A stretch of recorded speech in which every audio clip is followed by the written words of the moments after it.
Hi, this is Mike from Mike's Unboxing Reviews and How To, and on today's video we'll be taking a look at a new set of fans from the people over at Uphere.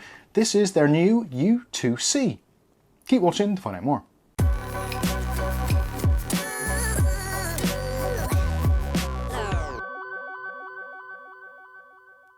Okay, so in today's video we're taking a look at the new Uphere fans. These ones here, this is the U2C.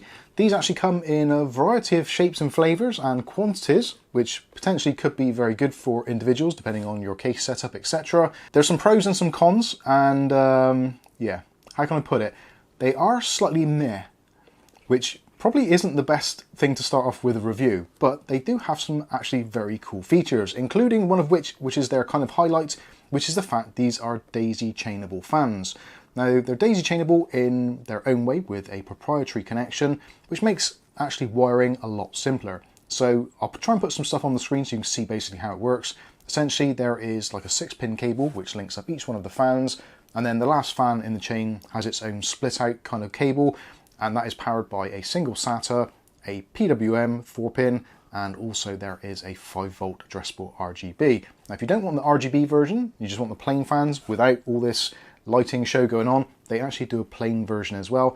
And also the 2-pack sizes, there's a 3-pack, which is what we've got here today, and also there is a 6-pack, which potentially might be better for some people if you're planning to move your fans around in the case, which I'll explain a little bit more as we go through what is actually included in the pack. So starting off in the pack with the 3-pack, you get the 3 fans as you'd expect. They are daisy chained together in the box. You also get the breakout cable as well, which, like I said, splits into a SATA, a PWM, and also a 5-volt digital addressable RGB, and also with a pass-through as well. So if you only have the one connector on your motherboard or your hub, then there is a pass-through, so you can connect up those two additional addressable RGB devices. You also get the usual things included, so you do get 3 sets of screws to actually attach it into your case. Obviously, if you get the 6-pack, then you'll get 6 of these. Something else you get as well, which is part of and parcel of kind of like the whole special thing of these, is this. This is the extension cable. Now, some of you are probably already thinking, that isn't very big. And it isn't. This is possibly the biggest downside of this entire set. So these are designed to be daisy chainable. This is basically an extension cable. So if between the fans themselves, there's not enough room, you maybe want to move one of the fans up to the top to a radiator, or you want to move one to the rear, unless your case is really small, getting one of these fans into the rear is nigh on impossible with this particular extension, which is actually a terrible shame. If they'd have made this maybe double the length, I think this would have been a very, very good set overall. So the daisy chain thing works very simple. It's basically just a push fit. So if you want to extend it, you just unplug it, or if you just want to use 2 fans rather than the 3, or if you maybe got the 6-pack, then you just basically daisy chain them together using this cable and they just feed through. You're getting some B-roll of this so you can get the general idea. And the last one in the chain obviously has the breakout section on it. So this is all well and good, but obviously if they actually don't work very well, is there any point? I'm really happy to say that in terms of actual noise and performance, they're actually not too bad. I would say that the actual rating of the fans, they are rating somewhere nearly around the region of 80 CFM in terms of airflow at full whack, which I would disagree with. I don't think they're that powerful. I don't actually have the facilities here to test that, but certainly they do move a reasonable amount of air, and actually they do it at a very quiet level. They are basically silent up until you get to around about 1200 RPM. The range of the RPM, actually listed on the box, I believe, double checking, yeah, is between 600 and 1800 RPM. Now, in my testing, using an MSI motherboard and setting the PWM range, I found them to go down as low as 400 RPM, or just slightly below 400 RPM, at which point they are extremely quiet. Basically, you cannot hear them at all, but they don't move a particular ton of air, which you'd expect at 400 RPM. Whereas on the other end, if you put them up to the highest they'll go, I would measure it in at 1650 RPM is pretty much the maximum, 16 to 1650. I did find though, actually removing some of the filtration on the front of this case did actually increase the RPM right about 50 RPM.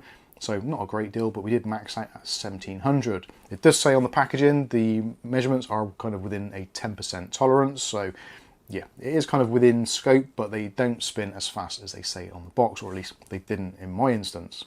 So I've taken off the front section here so you can get a closer look at them, and also there's some B-roll so you can see the illumination. So in terms of illumination, actually pretty decent as well. We don't have any stickers in the middle to potentially be put on badly or offset, so you don't get that wiggling effect. The fans themselves look pretty decent. You've got a 5-blade design with a translucent nature, and also there is a ring around the outside edge as well, which lets some of the light bleed through. I don't think there's actually any LEDs in it. It does appear that all the LEDs are actually hub mounted rather than being external. So yeah, absolutely fine. The lighting looks great. Can't really fault it at all. And in terms of the wiring down the side here, so we've got the daisy chain section, and then we've got one cable going off into the distance, which actually if I plug that out or unpull it out, so there is our daisy chainable section. So if we bought another set of these, you could just plug those in, stretch that through to the top, which you might struggle with, to be fair, because it isn't quite long enough. But you could always put the extension on, then run that into the top section, put another 3 in the top should you want to. Again, the extension lead isn't the longest. I would have liked to have seen it a little bit longer, just to give you a bit more flexibility. Say you've got a micro ATX case and you just want to put 2 in the front, 1 in the rear. Would have been really nice to have a longer cable to be able to do that. Potentially you might be able to, depending on the case. This particular lead, I haven't actually measured it yet, so I will do that now. This is measuring in at about 9 inches. So potentially there might be a little tolerance there, depending on the packs, etc. But around about 9 inches is what you should expect to receive. I think with these, the key thing for me is actually the amount of RPM range you've got, between 400 and 1700 RPM. And actually, let's take a listen to that. So I've done some recording earlier. You may not be able to hear it, so I'll possibly put in the video to turn your volume up, and I'll put some markers so you can turn them up, turn it down when you need to, so you can hear what they're like. To be honest with you, they're pretty silent, especially on the lower RPMs. Between 400 and 1200, I would say they're basically silent. You can just hear the air moving through. There's no kind of whining noises, etc. So let's just take a listen to them now at their lowest point.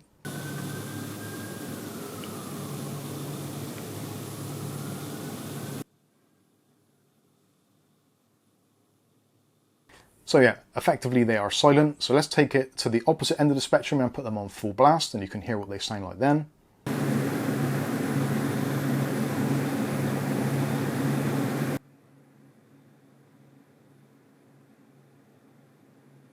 So there you go, they are obviously moving a bit more air and making a little bit more noise. Now if you're listening to this on headphones and you're particularly sensitive to certain noise frequencies, let me give you an example of what these are actually like, because the kind of droning that you can possibly hear, the low frequency, isn't the fans, it's basically the rest of the system. So if I stop these, you can still hear it. I'm not too sure what it is, probably the fans in the radiator or possibly the power supply, but yeah, essentially they are pretty silent, and these are currently running at somewhere in the kind of 800 to 1000 RPM range, which I think is what most people will probably leave them set at. They seem to be very good at that, and actually do move a reasonable amount of air. Although if you are planning to put a lot of filtration and other things on the front, they do actually restrict air quite considerably. So don't put these on a radiator or a CPU cooler. They're not really designed for that. They're more airflow orientated rather than static pressure. But I think overall, for the asking price, which currently as it stands as of filming, £25 here in the UK from amazon.co.uk, the better value is actually the 6-pack. Now the 6-pack wasn't available yesterday when I placed the order, but is actually back in stock again today. So potentially your mileage may be slightly better. For the 6-pack, you're looking at £39 or £38.99. So you're looking at somewhere around about just over £6 a fan if you go for the 6-pack. If you go for the 3-pack, you're looking at basically about £8 a fan, which actually isn't too bad. But potentially if you do want to spend a little bit more money, there are better alternatives out there, although they potentially may not have that daisy chaining function on them. So overall, not too bad at all. Certainly a slight step up as regard to Uphere fans from the previous sets we've reviewed, which actually got quite a lot of views, so a lot of you must have been interested in them. So hopefully you guys will also be interested in these. And also again, the flexibility of that kind of daisy chaining system. You don't have a whole bunch of RGB and fan wires, and you only basically need one header for your addressable RGB and also for the PWM signal as well. And just on cue, the power saving kicks in, but you can see what they look like with the lights off. Anyway, there you go. That has been the Uphere U2C. Various versions available. Again, I'll put some links in the video description. Overall, yeah, I'll say I'm pretty pleased. I'm not over the moon about them. They're not like, wow, these are the best fans ever. But I think for certain people, if you want to make life easier for wiring, you want something cheap and cheerful, which isn't going to make a ton of noise and actually looks pretty decent, then I think these are a pretty good way to go. Anyway, let me know what you think about these ones in the comments section below. But for now, I've been Mike. This is Mike's Unboxing Reviews and How To, and hopefully we'll catch you in the very next video. Thanks for watching.